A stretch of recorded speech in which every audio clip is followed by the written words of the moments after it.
कविमपमस्त्रवस्त्रमं कविं कवीनामुपमस्त्रवस्त्रमं ज्येष्ठराजं ब्रह्मणं ब्रह्मणस्पतः नः शृण्वन्योनुतिविषेदसाधनं तृणो देवि सरस्वती वाजैर्वाजनीवति धीनामरित्राय वतुः गणेशाय नमः सरस्वत्यै नमः श्रीगुरुभ्यो नमः हरिः ओम्। ओम शुक्लांबरधरं विष्णुं शशिवर्णं चतुर्भुजं प्रसन्नवदनं ध्यायेत् सर्वविघ्नोपशान्तये अगजाननपद्मार्गं गजाननमहर्निशम् अनेकदन्तं भक्तानाम् एकदन्तमुपास्महे। गुरुर्ब्रह्मा गुरुर्विष्णु गुरुदेवो महेश्वरः गुरुसाक्षात् परब्रह्म तस्मै श्रीगुरवे नमः। ओं व्यासाय विष्णुरूपाय व्यासरूपाय विष्णवे नमो ब्रह्मणे वासिष्ठाय नमो नमः। कुजन्तं राम रामेति मधुरं मधुराक्षरं हरिवं कवितं वन्दे वाल्मीकिकोकिलं। नारायणाय विद्महे वासुदेवाय धीमहि तन्नो विष्णुः प्रचोदयात्। उमा कात्यायनी गौरी काली वैममतेश्वरी शिवा भवानी रुद्राणि सर्वाणि सर्वमङ्गला अपर्णो पार्वती दुर्गा मडानि चण्डिकाम्बिकार्या दाक्षायिनी चैव गिरिजमेनकात्मजा लक्ष्मीं क्षीरसमुद्रराजतनयां श्रीरङ्गधामेश्वरीं दासीभूतवनितां लोकैकदीपाङ्कुरं श्रीमन्कटाक्षलब्धिं विवैव ब्रह्मेन्द्रगङ्गाधरं त्वां त्रैलोक्यकुटुम्बं सरोसिजं वन्दे मुकुन्दप्रियं सिद्धलक्ष्मीर्मोक्षलक्ष्मीर्विजयलक्ष्मीं च सरस्वती श्रीलक्ष्मीं च वरलक्ष्मीं च प्रसन्नेम सर्वदा महालक्ष्मीं च विद्महे विष्णुपत्नीं च धीमहि तन्नो लक्ष्मी प्रचोदयात्। आंजनेयाय विद्महे वायुपुत्राय धीमहि तन्नो हनुमान् प्रचोदयात्। सभाभ्यां सभापतिभ्यश्च वो नमो नमः। శ్రీ పార్వతీ పరమేశ్వర సభకు నమస్కారం. ఈరోజు 3వ అధ్యాయం వైశాఖ మాసం గురించి తెలుసుకోబోతున్నాం. మనకి ఈ పురాణం అంతర్గతంలో నారద మహర్షి అంబిరాస మహారాజుకి వివరించిన 3వ ఘట్టం గురించి తెలుసుకోబోతున్నాం. దాన విశేషాల గురించి తెలుసుకోబోతున్నాం. ముఖ్యంగా దీంట్లో దానాల గురించి ఈ విధంగా వివరించబడింది. అవి ఏమనగా, ముఖ్యంగా నారద మహర్షి వివరించుతున్నాడు. నారద మహర్షి మాటలు వినిన అంబిరస మహారాజు నారద మహర్షికి నమస్కరించి, మహర్షి, వైశాఖ మాసమున చేయదగిన దానములు ఇంకా ఏమి ఉన్నవి, మరియు వివరింపుము అని అడిగారు. వాని ఫలితముల గురించి దయించి వివరింపమని కోరారు.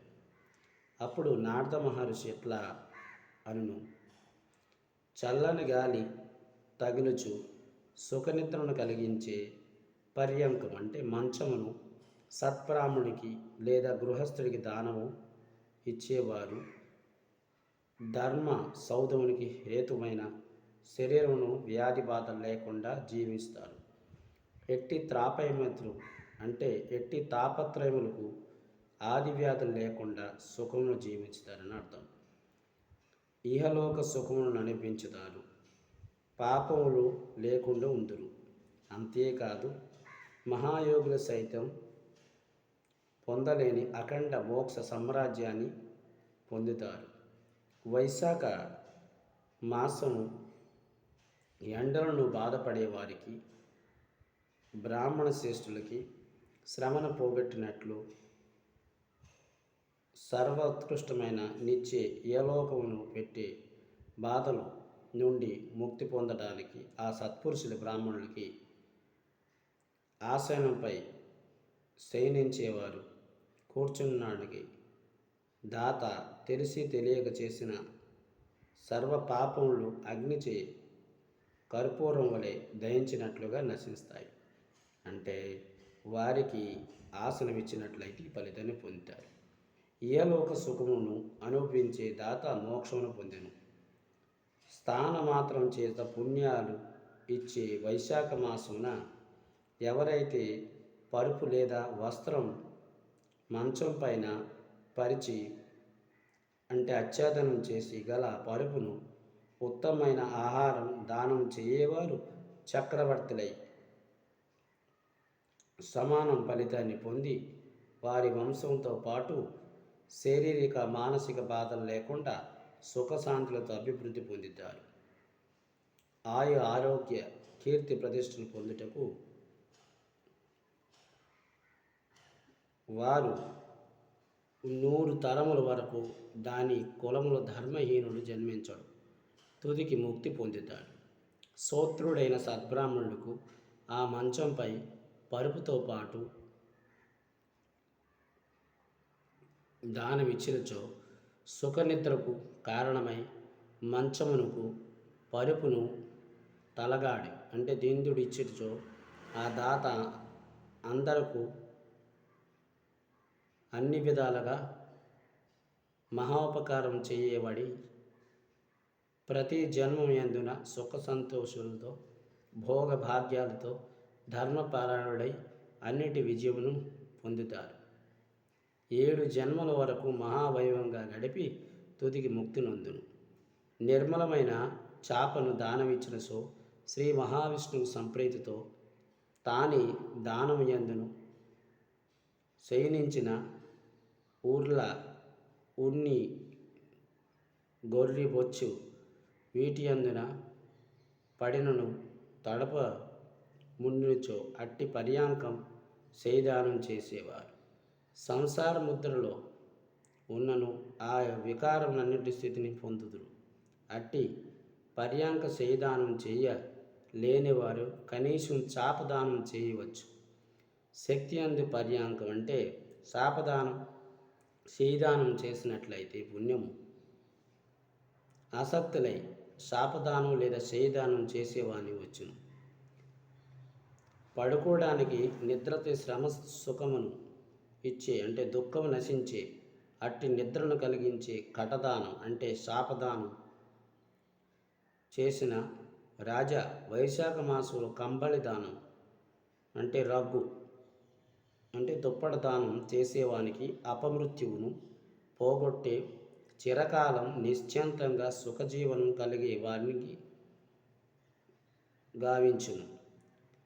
ఎండచే పీడింపబడే వారికి వస్త్రం దానం చేసో పరిపూర్ణ ఆయుర్దానం 100 తుదికి ముక్తి నొందును. లోని తాపమును పోగొట్టే కర్పూరము దానమిచ్చిన సో ముక్తి ఆనందం కలుగునని దుఃఖమునకు నశించుచు ఉత్తమ చిరకాలం సుఖించుదరని కుమారులు మనవుల్లో మున్నిని వారితో సర్వసుఖములు నందు ముక్తి వందునని సూర్యుడు మేషరాశిలో నుండగా వైశాఖ మాసంచో కర్పూర తాంబూల దానం ఇచ్చినచో చక్రవర్తి మోక్షమును ధర్మచరణకు గలవాడై సంతానము కలుగును. పోగొట్టి చందనం అంటే తాపమును పోగొట్టే చందనము దానమిచ్చిన సో సంసార తాపత్రము నశించి సుఖముందురు. దుఃఖములు పాపలు లేకుండా జీవించి ముక్తి నొందునని కస్తూరి మున్నీగిన సుగంధ ద్రవ్యాలు ఇచ్చినచో ఎట్టి బాధలు లేకుండా జీవించి మోక్షము నొందురు. పద్మములచే గాని అడవి మల్లెలచే పూలమాలచో దానమిచ్చినచో చక్రవర్తి సర్వజన మనోహరుడై చిరకాలం జీవించి ముక్తి నొందును. వైశాఖ మాసమున మొగల పూలు మల్లెపూలు దానమిచ్చినచో మధుసూదనుడు అనుగ్రహం వల్ల సుఖభోగములందున ముక్తి పొందును. పాకు చెక్కలు సుగంధ ద్రవ్యాలు కొబ్బరికాయలు దానమిచ్చినచో 7 జన్మల వరకు బ్రాహ్మణుడై జన్మించి వేద పండితులై ధనవంతులై ఉండి ఏదురు తరముల వారి గలల ముక్తి పొందును. సద్బ్రాహ్మణుని ఇంటిలో విశ్రాంతి మండపమును కట్టించి ఇచ్చినచో వాని పుణ్యం అంతను చెప్పుటకు మాటలు అందవని సుమా. వీడు ఇచ్చే మండపము నీడలో ఉన్న ఇసుక తెన్నులు చలేతేంద్రియలు వీనికి నిర్మించి బాటసారులకి జనులకి ఉపకారం చేసినట్లా లోకాధివంతులు అవుదురు. ముఖ్యంగా ఈ నెలలో శయదానాదులు ఇత్యాది దానములు చేసినచో మంచి ఫలితాన్ని పొందుదురు. అంతేకాక ఇంకా కొన్ని దానాల గురించి వివరింపబడినది. అవి ఏమి అనగా ఇప్పుడు మనం తెలుసుకోబోతున్నాం.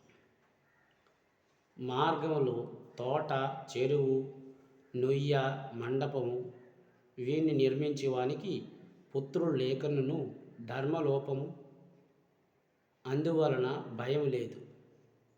మాయ,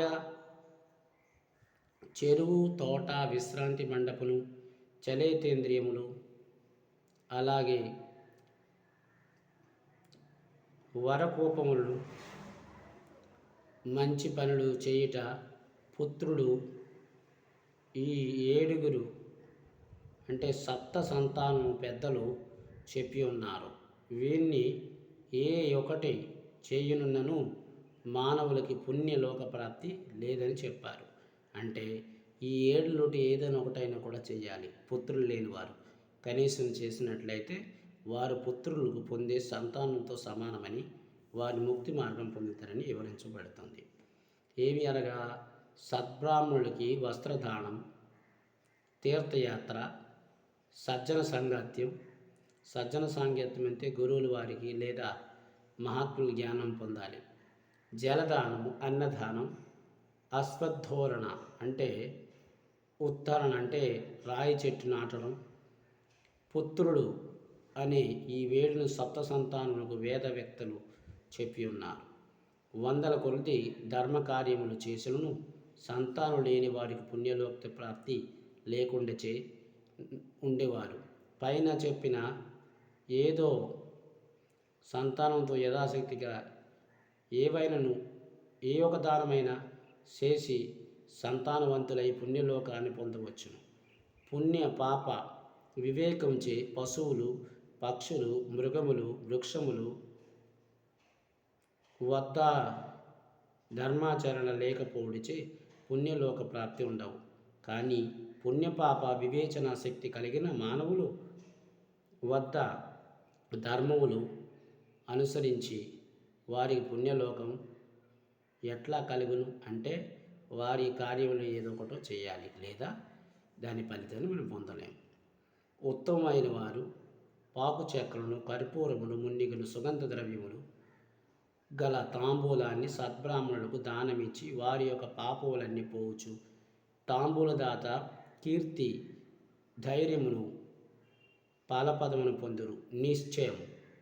రోగైన వారు తాంబూలం దానము నిచ్చినచో రోగ విముక్తి పొందురని, ఆరోగ్యం గలవారై తాంబూలం ఇచ్చినచో ముక్తి నొందిరని, వైశాఖ మాసమున దాని పరిహారమై అంటే తవకరమైన తక్కమును అంటే మట్టిను దానమిచ్చేవాడు విద్యావంతుడు, ధనవంతుడగును. కావున వేసవ కాలం నందున తక్క దానం అంటే తప్పక చేయదగిన వారే సుమ అంటే భూమి దానం చేయవలను. వేసవ కాలంలో ప్రయాణం చేసి అలసిపోయే వారికి మజ్జిగ ఇచ్చిన మరింత పుణ్యప్రదము కలుగును. నిమ్మ రస పండ్లను ఉప్పు కలిపిన మజ్జిగనైనా దప్పిక గలవానికి హితముగా నుండును. వైశాఖ మాసము దప్పిక తీరుటకై బాట సారులకి సద్బ్రాహ్మణులకి పెరుగుకుండా దానమిచ్చినచో కలిగిన పుణ్యం ఎంతటిదో నేను చెప్పజాలను. అనంత పుణ్యము కలిగినను భావం. లక్ష్మీ వల్లభుడైన మధుసూదనుడుకు ప్రియమైన వైశాఖ మాసమును శ్రేష్టమైన బియ్యమును దానము ఇచ్చినవాడు పూర్ణ ఆయుర్ధానం పొంది అన్ని యజ్ఞాలు చేసిన పుణ్యఫలం పొందును. తేజరూపమైన గోఘృతము అంటే ఆవు నెయ్య సద్బ్రాహ్మణులకు దానం ఇచ్చిన వారు అశ్వమేధ యాగమును పుణ్యమునందున తుదికి విష్ణు పాదమును చేరుదురు. విష్ణు ప్రీతికరమైన వైశాఖ మాసమును బెల్లమును, దోసకాయను దానం ఇచ్చేవాడు సర్వ పాపములను పోగొట్టుకొని శ్వేత దీపములకు వసించుదురు. పగటి యందున అలసిపోని వారికి సాయంకాలం నంద చేరుక గడను సద్బ్రాహ్మణులకు దానం ఇచ్చినచో వానికి కలిగే పుణ్యమంతయు వైశాఖ మాసము సాయంకాలం యందును. అలసిన బ్రాహ్మణులకు పానకును దానం ఇచ్చిన చేసిన పాపములన్నీ పోగొట్టుకొని విష్ణులోకాన్ని చేరుదురు.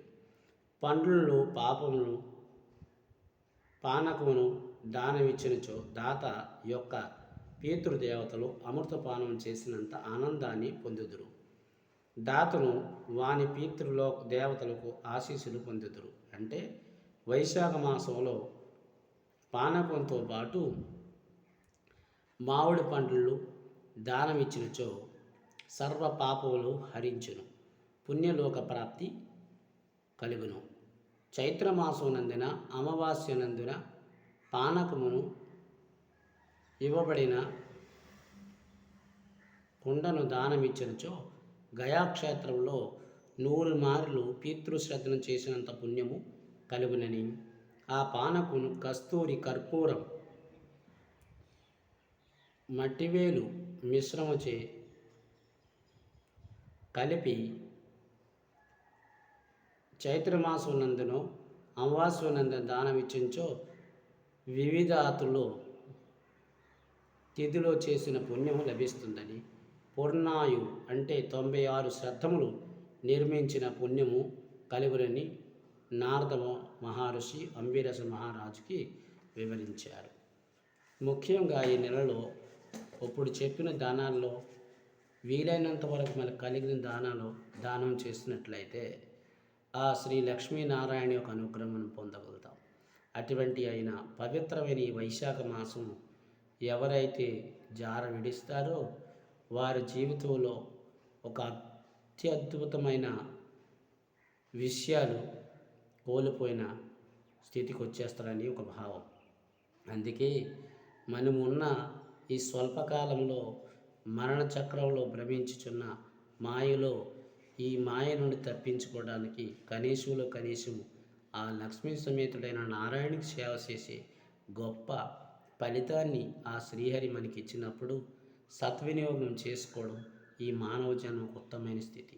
అందుకే శ్రోతలారా, దయించి మీ అందరూ కూడా ఆ శ్రీమన్నారాయణ కైవల్య పాద సామ్రాజ్యాన్ని పొందడానికి ప్రయత్నించిన వారైతే తప్పకుండా మీకు కలిగే ధనంలో కొంత దానమైన కొంత అయినా మీరు మీ జీవితంలో దాన రూపంలో ఈ సమాజానికి సమర్పించి సత్ఫలితాలు పొందాలని ఆశిస్తూ ఈ యొక్క 3వ రోజు యొక్క పురాణాన్ని నేను సంపూర్ణం చేస్తూ ఆ భగవాన్ పరమేశ్వరుడు పాదపద్మాల వద్ద సమర్పించుతున్నాను. మంగళం కౌశలేంద్రాయ మహానీయ గుణాత్మనే చక్రవర్తి తనూజాయ సర్వభౌమాయ మంగళం ఉమాకాంతాయ కాంతాయ కామ్యప్రదాయనే శ్రీగిరీశాయ దేవాయ వల్లీనాథాయ మంగళం.